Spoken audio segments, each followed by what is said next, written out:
Hey, are you wondering how you can improve your technique playing the bagpipe? Well, here's an idea for you. You've been playing for a while and you say, I like playing the bagpipe, I like learning the music, but I'd really like to improve the way I play. So what do? Well, I would suggest an audit. Well, what does that mean? Well, what I would do is I would take my existing music and I would go back through that music and I would make sure that I'm playing every single note the way that it's written. All right, so how do I do that? All right, so the first part of the audit, I'll just take Scotland the Brave for an example. Scotland the Brave is kind of a unique tune. People want to play Amazing Grace and they want to play Scotland the Brave. So they get to Scotland the Brave, and it's a pretty tough tune. So the question is, well, what do you do with it? Okay, so here's what you do. You're going to audit it. And the first part of the audit is talking your way through the tune. Okay, so for instance, I'm in E position. I lift for the G grace note, low A. I'm playing a Torlua, low G, D grace note, low G, E grace note, A. B, here's my C doubling. I lift for the G grace note, C position, D grace note, E grace note, low A. I lift for the another C doubling, lift for the G grace note, C D C, E grace note, high A swipe.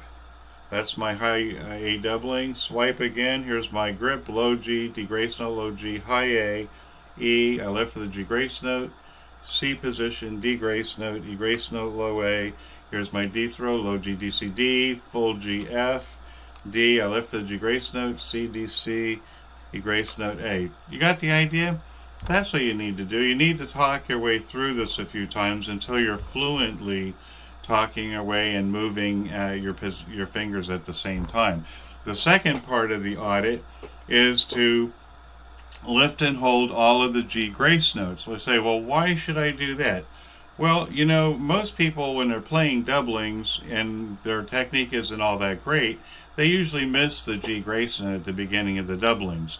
So here's what I suggest. Okay, so you pick up your chanter. Now you're going to blow, and you're going to highlight the G grace notes. Here I'm going to do this with Scotland the Brave. Listen.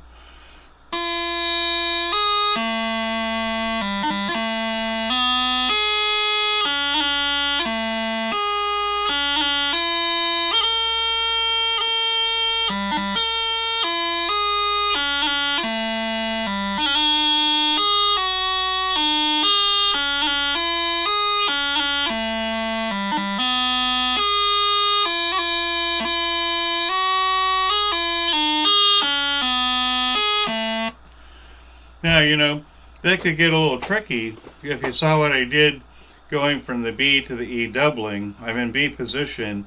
I lifted for the G grace note and I changed for E position at the same time, so I went like this. A lot of people don't get that. It's B, G grace note, E, B, G grace note, E, F grace note. So if you were to play that a bunch of times, then you would be able to clean up your technique.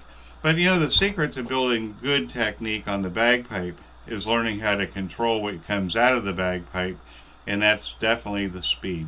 So I hope you enjoyed this lesson. My name is Gary Guth, and this is the Piper's Circle. I hope you have a great day.